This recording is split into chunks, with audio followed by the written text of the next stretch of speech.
So, good evening guys. Lang taas pala ng ilong ko pag nakatagilid oh. Oh, di ba? Huwag lang humarap. So, ngayon, may binabantayan kami.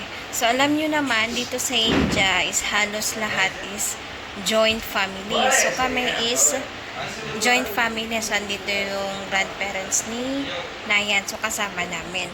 So, ngayon, ang nangyayari, tayo ako.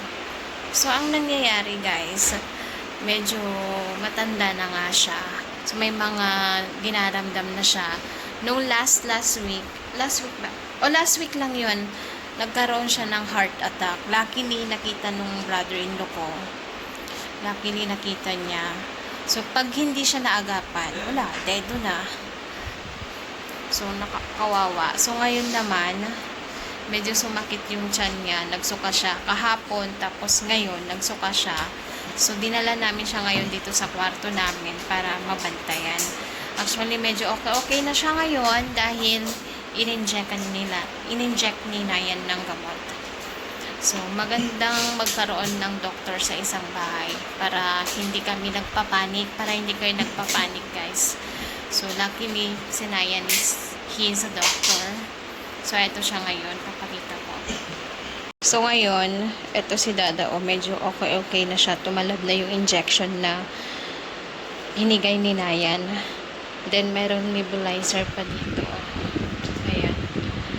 So, okay na siya. So, kumakain na siya ng ice cream. So, kukulang ako ng timba para in case na sumuka siya. Ayan, kawawa. How old Dada Nayan? 87. So, nasa 87 years old na si Dada. You're not sure? Kasi, Maybe he's 90 plus. 90 plus? So, yung 87 guys, approx lang yun. So, hindi rin alam niyan kung ilang taon na si Dada. So, yung lolo dito, ang tawag is Dada. So, kaya namin siya dinala dito para mabantayan. Then, mainit kasi. Super init. So, yung in-off na namin yung aircon. Kanina is nakasindihan. Nilalamig daw siya. Kaya pinatay namin. Then, si Mami nasa taas sila. Papakita ko sa inyo. So, andito sila ngayon. Dahil nga si Dada is nasa kwarto namin. Awan doon eh. So, ito ngayon sila Mami, tsaka si Papa. Dito sila natutulog sa rooftop namin. Ayan. So, kukunin ko lang yung timba. Eto. Kukunin natin ng timba. Bye-bye! Ayan. So, in case nasusuka siya, so, mayroon tayong timba. Para hindi tayo mahirapan maglinis kinabukasan. So guys, itong lolo ni Nayan or tinatawag naming Dada, hindi siya mahirap alagaan. Kasi wala ka namang gagawin sa kanya. Ang gagawin mo lang pakakainin eh. So sabay-sabay lahat kami kakain. So breakfast, dalawa lang sila, yung lolo tsaka lola. Silang dalawa lang ang kakain. Then bago sila kumain, nagluluto din si Mami ng black tea. So yun lang naman. So breakfast, black tea. Then tatawagin na kumain, which is bakri tsaka gatas lang. Yun lang naman yung breakfast nila. Then, pagdating naman na ng tanghali, sabay-sabay na lahat kami kakain. So, hindi siya mahirap alagaan kasi kaya pa naman niya maglakad. Malakas pa siya, guys. Malakas ha. Nasa 87 plus na or mga nasa 90, sabi ni Nayan. So, imagine ha, nakakapaglakad pa siya ng mag-isa. Nakakaligo pa siya ng mag-isa. Nakakaakyat pa siya ng hagdan ng mag-isa. So, as in, hindi siya aalagayin. So, ang problema lang, kasi nga, medyo matanda na, may mga sakit ng dinaramdam. So, mayroon siyang diabetes. Dada has a diabetes, right? So, mayroon siyang diabetes. Then, chine-check ni Nayan yung BP every time kapag may nangyayari. So, yun. Actually, nasa baba sila. Mayroon silang kwarto sa baba. So, doon sila natutulog na mag-asawa, si Lolo at si Lola. Ngayon, lahat kami is nandito sa kwarto namin. So, lahat kami nandito. So, ang ginawa namin is nilagyan namin ng doorbell doon sa kwarto nila. So, in case na magkaroon ng emergency, pipindutin nila yon. Then, lahat kami talaga magsistakbuhan pababa para lang i-check sila. So, yun. So, in case nasa labas yung doorbell, nasa loob ng kwarto nila yung doorbell. O, diba? So, yun lang guys. Then, nakakatakot. Good night guys. Good night, guys. Good night. Update ko kayo bukas kung anong magaganap. Good night. Dada is okay now? Mhm. So, andito pa rin si Dada sa loob ng kwarto namin. So, how is he now? You give update to them. Yes, he's doing good now. Looks handsome too.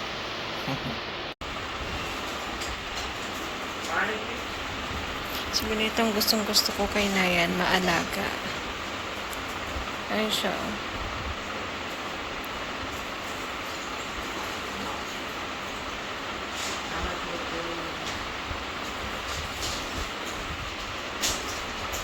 Good morning guys. So, kakatapos ko lang maligo.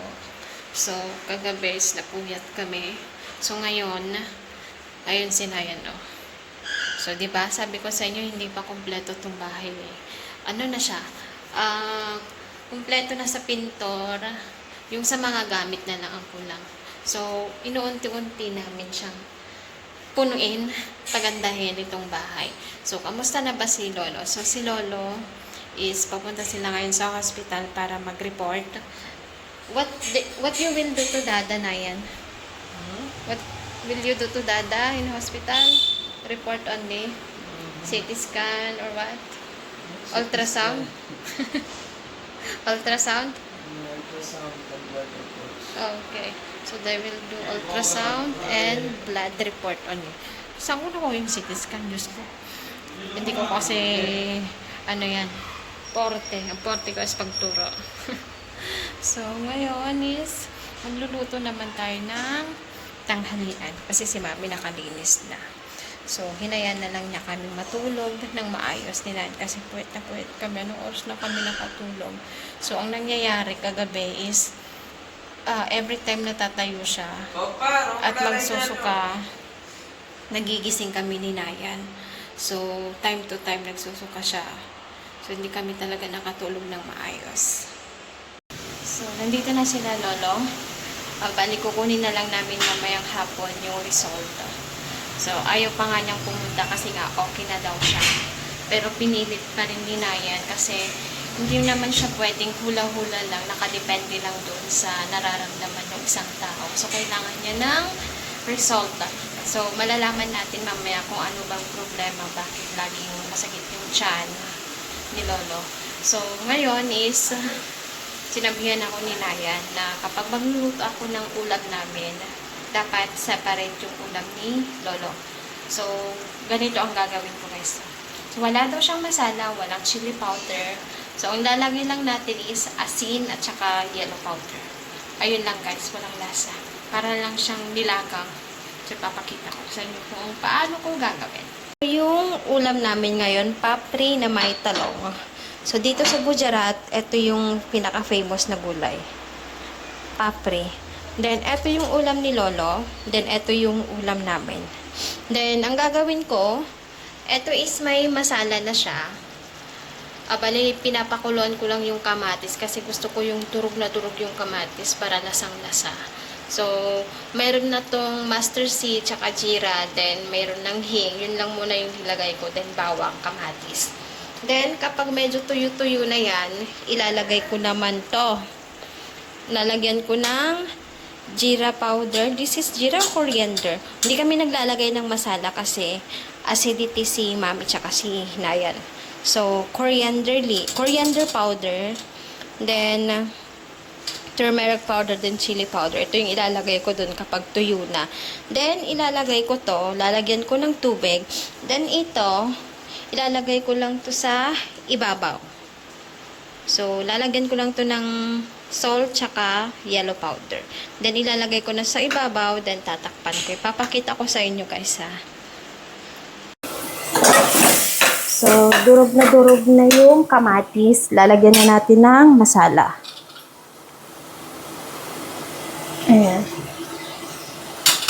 chili powder. Then, jeera powder. Then, lagyan natin ng asin. Ay, mamaya yung asin. Then, ilagay na natin to.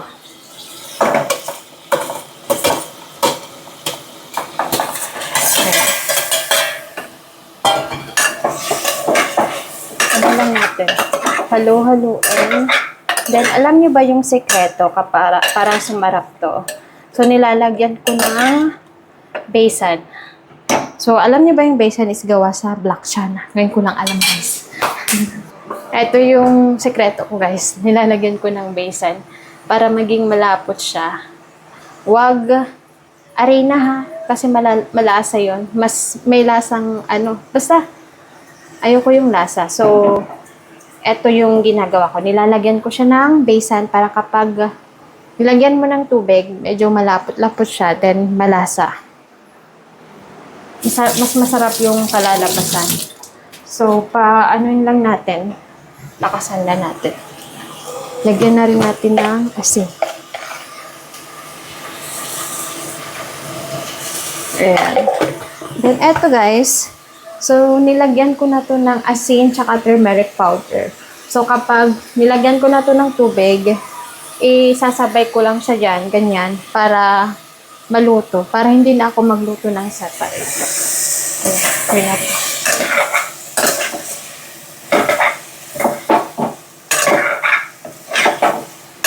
Lagyan natin ng cashmere powder. Chili powder din to, pero pampakulay. Okay, kompleto na. May asin na. Tubig na lang yung kulang.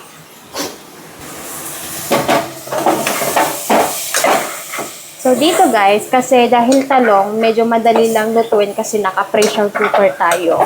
So, tansyahin nyo yung tubig kasi kapag napadami yung tubig, magiging masabaw na siya then hindi na siya masarap. Parang lutay-tay na yung talong. So, tatansyahin natin guys yung tubig.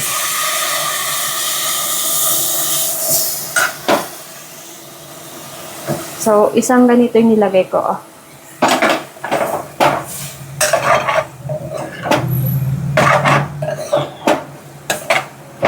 Kasi medyo, alam ko medyo magtutubig pa ito ng konti eh.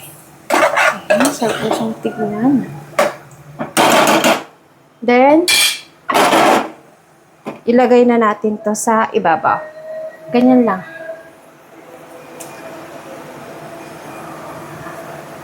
Ilalagay na natin dyan sa ibabaw. Then, tatakpan na. So, habang hinihintay natin to, so gagawa na ako ng pang chapati. Medyo natching ako. Sorry. So, gagawa na ako ng chapati. So, update ko kayo mamaya kung ano yung mangyayari at kung ano yung resulta ng test na ginawa kay Lolo. Ito na guys, yung result na ulam ni Dada. Ayan o. So, nilaga lang talaga siya. Then, eto na rin yung ulam namin. Bali, dinagdagan ko siya ng tubig kasi medyo siya. Ayan o. Uy, sarap yan. Hindi nyo yun alam lasa kasi hindi kayo vegetarian. So, kakain na kami. Bali, pumunta lang saglit si Papa sa hospital para sa lab ni Dada. Uy, kachro. So, naririnig nyo ba yan? So, andyan na yung basura. Ito. So, So, yun na yung basura. Mag-whistle yan. Tignan niya. So, si Mami magtatapon. So, eto na naman si Mami. So, ito is amla na, Mami. Ito ay amla. Then, ito ay luyang dilaw. So, etong kabar natin, Mami. So, ito guys, is binabad niya sa turmeric powder tapos sa salt. Then, alam niyo ba yung sabaw ng mangga? So, nilagay niya din. Then, after 2 to 3 months, ayan, huhugasan niya ulit. So, parang nagkalasa na to. Then, doon lang namin siya kakainin. So, ready na siyang kainin. So guys, madami kaming mga atno or yung mga atsara na kakainin ngayong tanghali. Papakita ko sa inyo. Nilabas ata lahat ni Mami. Yung collection niya, yung atsara niya. Guys, nilabas niya lahat. yung atnong mangga, yung amli, yung luyang dilaw, tapos itong ginawa kong chili na fry. Then meron pa